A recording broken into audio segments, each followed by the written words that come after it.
En su libro Itinerarium no dejó nada escrito sobre esos días, pero yo los vi. Y bien pudieron ser así.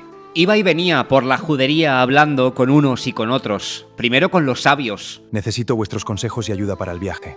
Será información valiosa sobre las ciudades. Jacob, prepara cartas de recomendación para que le atiendan bien las comunidades. Mañana las tendré. Luego con mercaderes, después con algún viajero recién llegado. Escuchaba más de lo que hablaba y la información que uno lograba reunir era lo más valioso que tenía. Reunía cartas, anotaba nombres, preguntaba por rutas, por peligros, por ciudades donde podría encontrar a los suyos. No buscaba solo caminos, buscaba seguridad.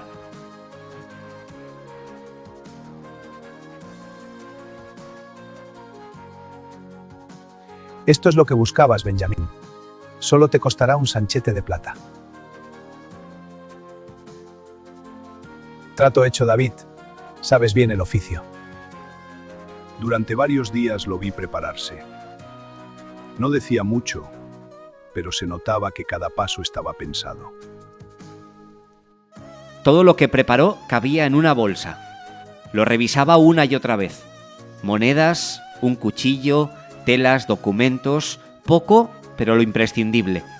También ajustaba su ropa, como quien sabe que no podrá cambiarla en mucho tiempo. Probaba el calzado, caminaba con él como si ya estuviera en ruta. No había prisa, pero tampoco duda. Cada día afinaba detalles, como si el viaje empezara mucho antes de dar el primer paso. Y cuando al fin se fue, entendí que no había improvisado nada, solo había esperado el momento exacto.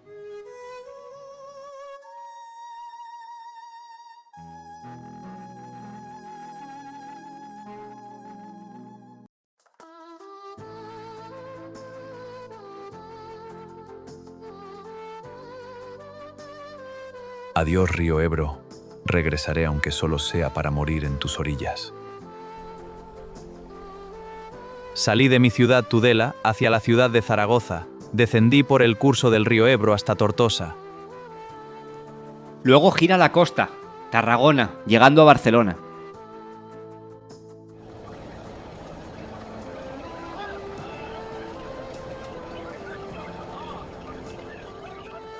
Barcelona, a la que describe como una hermosa ciudad plena de hombres sabios e inteligentes, comerciantes de Grecia, Pisa, Alejandría y de todos los confines. La siguiente etapa, Barcelona a Narbona, en Francia.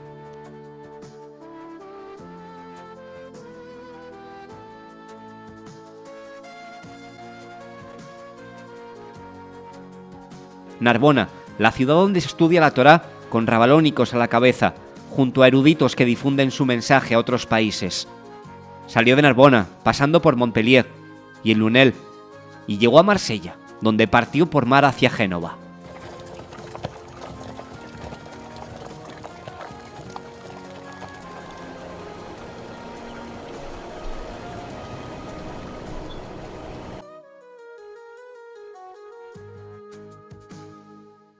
Llegó a Génova, donde dice construían embarcaciones llamadas galeras, con las que piratean y saquean.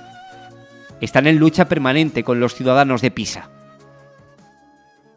De Génova pasó a Roma.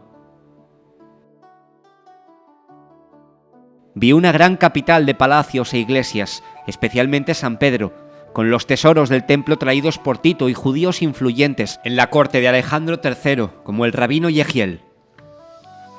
Un honor conocerte, Rabí Yehiel. El honor es mío.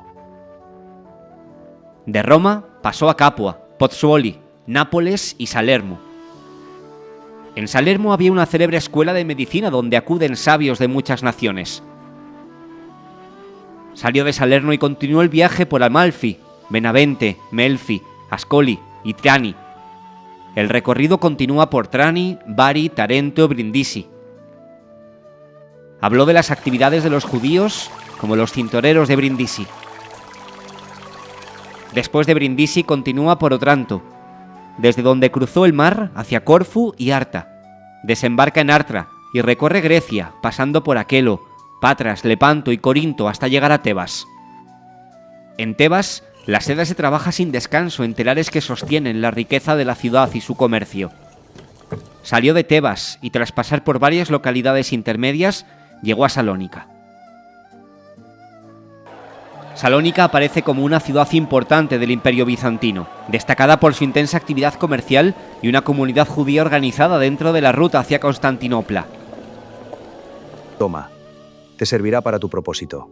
Gracias, rabino.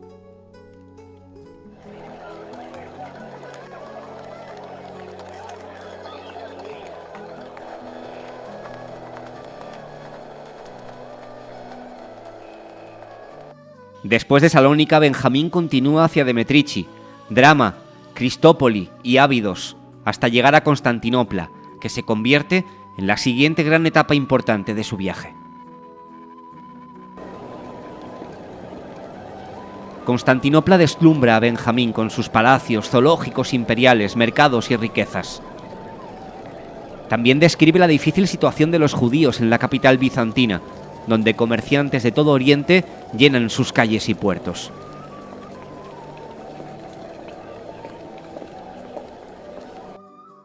Benjamín partió de Constantinopla y continuó su viaje hacia Oriente, recorriendo ciudades a través del mar de Marmara, el mar Egeo y el Mediterráneo oriental, hasta alcanzar las costas de Antioquía.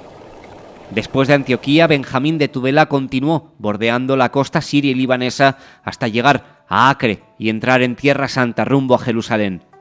Desde Acre salió hacia Jerusalén, atravesando Nablus, donde conoció a los samaritanos, una antigua comunidad descendiente de Israel que aún conservaba sus creencias.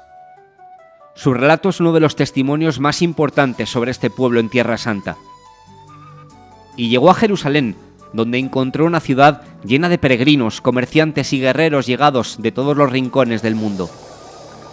Sus calles reunían templos y lugares sagrados para judíos, cristianos y musulmanes, mientras las huellas de las cruzadas seguían marcando la ciudad más disputada y venerada de Oriente.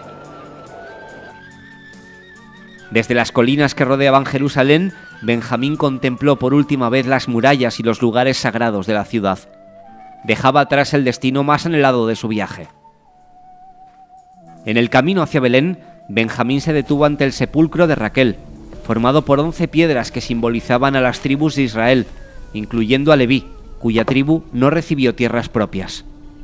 Dejando atrás el sepulcro de Raquel, Benjamín pasó por Belén sin detenerse en grandes descripciones y continuó hacia Hebrón, donde describió la cueva de Macpela y las tumbas de los patriarcas, uno de los lugares más sagrados del judaísmo.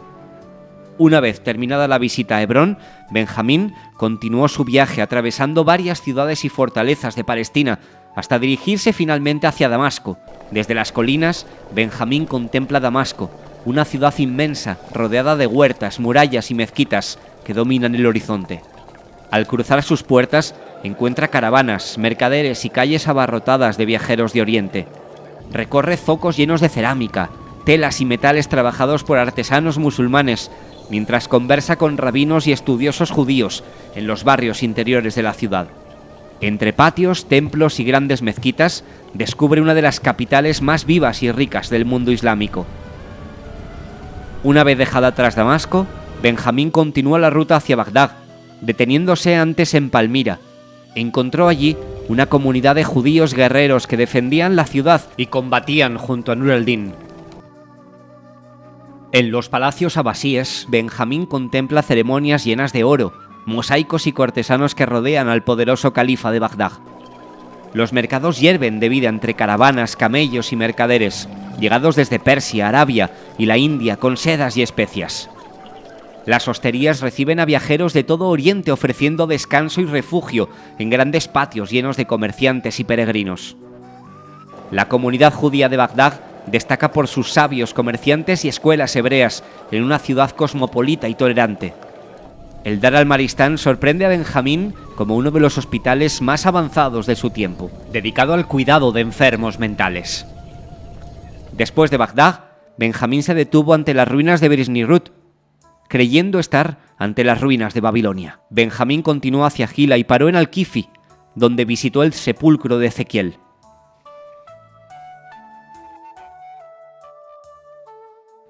En Adén, Benjamín de Tudela contempló uno de los grandes puertos comerciales del mundo medieval. La ciudad estaba llena de mercaderes árabes y persas, almacenes repletos de especias e incienso, y barcos llegados desde el Océano Índico, India y China. Desde Adén se dirigió hacia Asuán, siguiendo las rutas comerciales del Mar Rojo. Desde allí remontó el Nilo en barco hasta llegar al Cairo.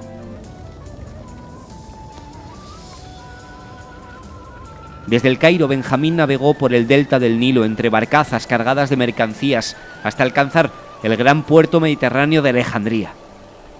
Alejandría era una ciudad comercial llena de mercaderes de todo el mundo, con un puerto abarrotado de barcos guiados por el famoso faro. Desde Alejandría, Benjamín recorrió el delta oriental del Nilo y se dirigió hacia el monte Sinaí. Después, regresó hacia la costa mediterránea y embarcó rumbo a Sicilia. Tras llegar a Sicilia y recorrer varias ciudades de Italia, Benjamín de Tudela llegó a Luca, donde prácticamente termina su libro. Lo que escribe después se considera ya información recogida de oídas. Hoy, más de 8 siglos después, Tudela no se ha olvidado de Benjamín de Tudela. Su memoria sigue presente en la ciudad que le vio nacer, con una calle dedicada a su nombre,